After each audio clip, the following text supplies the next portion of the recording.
Self-forgiveness is the act of letting yourself off the shame-based hook. It's about letting go of the hurtful judgments that you hold against yourself for what you've done and who you are.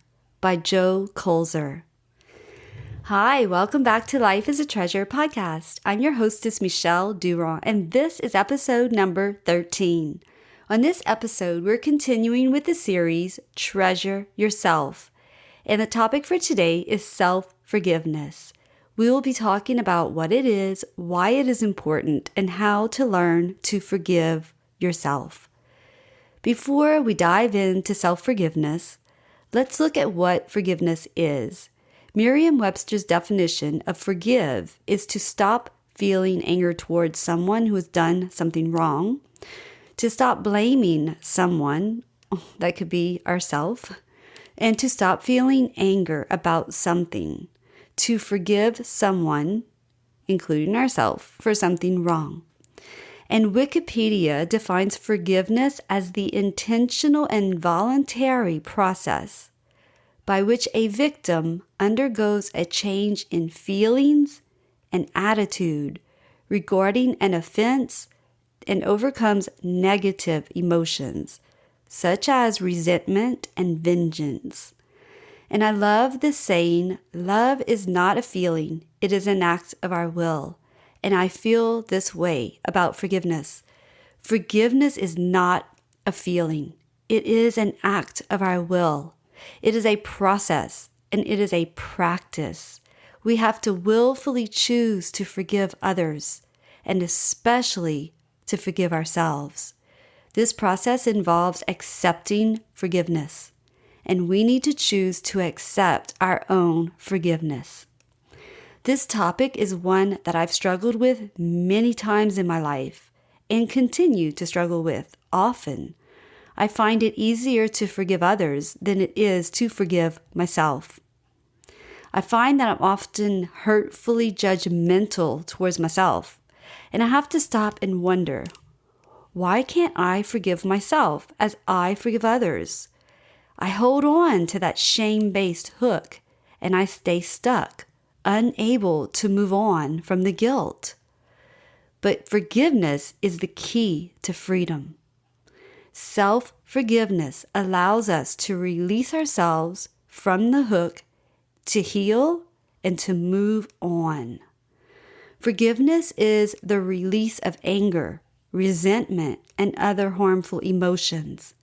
When we've made decisions that have offended and hurt ourselves or others, it's so important to acknowledge and take responsibility for those mistakes or choices. Often, guilt and shame come with that, and usually regret as well. Guilt is feeling bad about something that we've done, whereas shame is feeling bad about who we are. I see it as guilt turned inward. Guilt is a normal and a healthy reaction, but shame is very harmful and unhealthy to our self-esteem and in our lives. It can prolong our self-forgiveness process because we may feel unworthy of forgiveness, which is not true. We all deserve and are worthy of forgiveness, and we can learn how to forgive ourselves. The first step is realizing that you are human and we all make mistakes. It is part of life. I believe that in order to fully forgive ourselves, it's important to have self-compassion. And I shared a whole episode on that in episode number 9. Secondly, admit to yourself the wrong that you've done and face the truth and the reality. I know that is the most painful part, but forgiveness allows room for the healing to take place. It doesn't make the wrong right, but it takes that wrong and it replaces it with lessons in life. And that's how we learn from our mistakes. Then we can make better choices next time. And most importantly, we can help others on the path once we've learned how to do something. I made a decision that would forever change my life.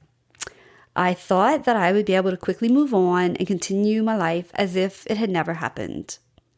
However, I shortly realized that that was not the case. I started feeling regret, guilt, and shame for what I had done. I didn't anticipate that I would have those feelings. And those emotions were so strong that I tried to cover them up and hide what I had done. Yet my mind wouldn't allow me to do so, and my heart was broken. I was ashamed, and I didn't want anyone to know what I had done. But that only compounded my guilt. I carried my silent secret in my heart for so many years until it became a heavy burden. So I decided one day to open my mind and my heart and to allow those suppressed, trapped emotions to emerge. Yes, it was scary, but it was more scary to continue living in that denial. So I took full responsibility for the pain that I caused to my loved ones and especially to myself. I realized that I had made a decision and I accepted that I could not go back and change what I had done. I had to find out how to cope in a healthy manner, and I had to learn how to move on. I was finally able to forgive others who had hurt me, but I had found it extremely difficult to forgive myself. I contemplated, what does that even mean, to forgive myself? And I found that it helped me to remember that I made the decision at that time based on what I knew, and I did the best that I could at that time. And I had to learn to let go of those regrets. The past I could not change, but I had to accept my own forgiveness. I had to release myself from my guilt and my shame that I chose to hold on to for so long. Because if I didn't, then I couldn't be the mom that I needed to be for my children. My secret was that I had chosen an abortion for my unplanned pregnancy. And I wore that scarlet letter A and that cloak of shame for long enough. And it was time to release myself from my self-imposed prison. And I wanted to be fully able to love my children that I was blessed to have on earth. It didn't mean that I couldn't love my unborn child, but I could love them all. But not until I was able to forgive myself and accept what I had done and let go of the past and the harmful emotions that I was holding on to. And after I did that inner healing, I chose to start volunteering at a local pregnancy center where I was living. And then I started speaking publicly and sharing my story, and it gave hope. And it helped others to see that they could also be healed and be set free from their own pain, regret, guilt, and most importantly, shame. And the most common question that they would ask me was, but Michelle, how can I forgive myself for what I've done? And that's when I would invite them into this private group where we would spend time together and they would have a safe space to express their emotions, process their pain in an understanding, compassionate environment with others who've been through the same experiences. And at the time, we shared tears and we shared laughter. But at the end of our time together, they were each able to share in a very special way something that would honor their unborn babies. And it was such a beautiful healing time that we all shared. It was a transformation from their years of tears to creating new memories to treasure forever and hold on to that hope that they would see their babies in heaven again one day. And if you'd like more information about this, you can go to tearstotreasures.com. And I also have a private Facebook group called Tears to Treasures on Facebook.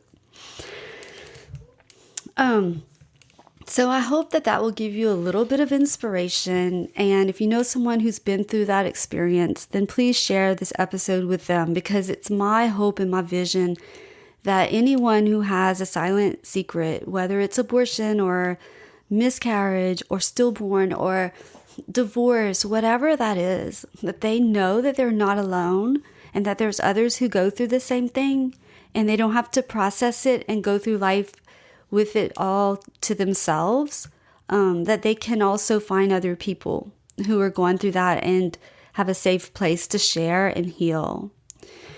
I'd like to also take this moment to read a letter that I wrote to my unborn son. And I hope that this will give you some peace if you have also chosen abortion or know someone that you love who's had an abortion. I wrote this to my unborn son, whom I chose to name Joshua David. I had an abortion thinking it would be for the better. I couldn't imagine my life with a baby, and today I can't imagine my life without you. However, I don't have a choice like I did back then. I wish I knew then what I know now. I wouldn't have convinced myself to go through with it. But I can't change that, and I can't get you back, my child. I cried and I pled and I begged for the pain to go away, for my heart to heal and the wound to seal. My heart feels like it's been ripped in two, and one side stayed inside of me and one side left with you. I wondered if you were a boy or a girl, and I wonder if you can see me now, longing to go back to that day and walk away from the clinic.